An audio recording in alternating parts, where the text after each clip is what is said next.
Greetings and praise in the name of Jah. I just want to say it's been a long time since I've been making videos, and I do apologize for the delay. There's been a lot of interruptions lately that's been going on. There's a lot of moving and a lot of rearranging that we have to do where I stay at right now. I want to read this. Is coming out of Newsweek. Miss Lisa Cabaret has already covered this story, but not many other YouTubers, or should I say, black YouTubers, has covered this. And I'd like to put my thoughts on it. First, I'm going to read the article that's coming out of Newsweek. The story was written by Shane Croucher, and it says here that Duarte says he will not answer to white people as UN investigates human rights abuses in Philippines. Here it goes. I'm going to tell you once and for all that Philippines are aware of who they are. People from the Philippines know who they are. They are people of color. They know that they're originally from Africa. And a lot of them are not ashamed of who they are, and they are brave, and they won't take no slack from colonizers, no one. Now, this is, like I said, I don't want to promote any racism or to promote any division of any kind. I'm showing this out of respect to YouTube, the YouTube channel, and everyone there that is listening. So this is just to show you that a news that just happened recently, which about maybe 8 days ago since I've been reading this, so I'm going to be reading it now. Philippines President Rodrigo Duarte said he would not answer to white people after the United Nations Human Rights Council voted to adopt a resolution brought by Iceland urging the international body to investigate suspected abuses in the Southeast Asian country. The resolution adopted by the UN last Thursday requested that High Commissioner Michelle Bachelet prepare a comprehensive report on the human rights situation in the Philippines, citing the concerns over Duarte's brutal war on drugs. You hear that? He has a brutal war against drugs. And they're questioning him and trying to tell him what to do.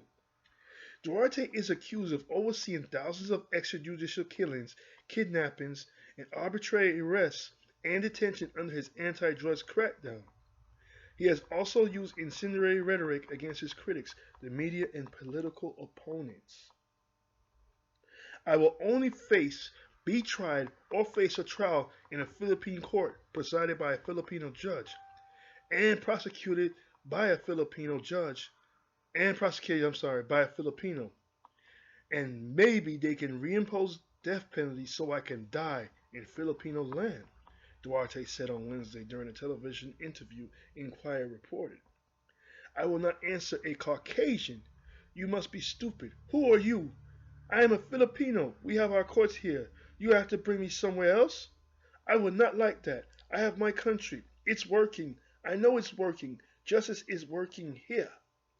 Duarte had already suggested he could cut diplomatic ties with Iceland over its resolution, which passed the UN Human Rights Council 18 to 14 votes, with 15 countries abstaining.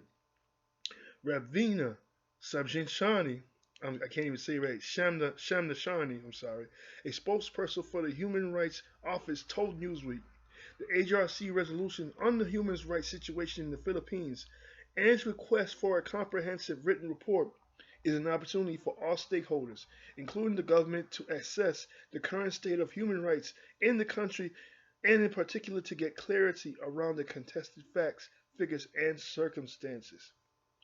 The HRC resolution on the human rights situation in the Philippines and its request for a comprehensive written report is an opportunity for all stakeholders, including the government, to assess the current state of human rights in the country and in particular to get clarity around the contested facts, figures, and circumstances.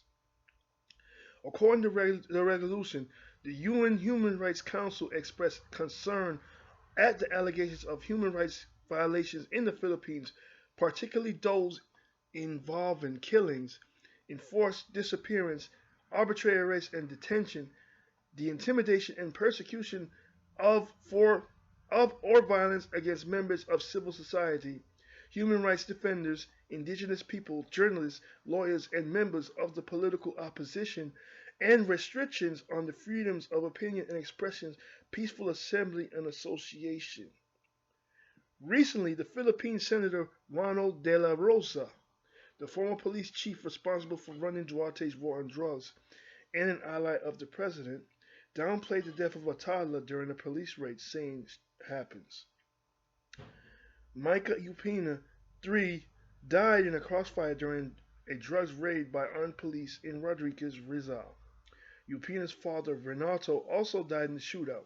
Police reportedly accused him of using the girl as a shield, which her mother denied. An undercover officer was killed too. We are living in an imperfect world, De La Rosa told a news conference, Reuters reported. When asked about the little girl's death, would a police officer want to shoot a child? Never, because they have children as well.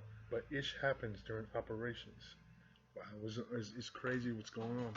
But what I can tell you this, Mr. President Duarte knows where he comes from. My point is that he's another brother who is a descendant of Africa who knows where he comes from. And I wanted to break it down to y'all that are listening to me on my YouTube channel. I do appreciate the new subscribers that I've been getting. And I do apologize that I have been busy. I've been doing a lot of stuff that's going on. But as you know, the origins of the so-called Asian nations, they are African of origin. President Duarte knows where he is, knows who he is and where he comes from, and knows that we are all brothers in arms, and that he don't want no colonizers from Europe telling him what to do and how to run his country. So please like, share, and subscribe to this information. And I'll be glad to get back to you in the next video. And also, please drop a comment and give me some suggestions on what you would like to happen here. And you can ring the bell for the notifications. Peace and blessings.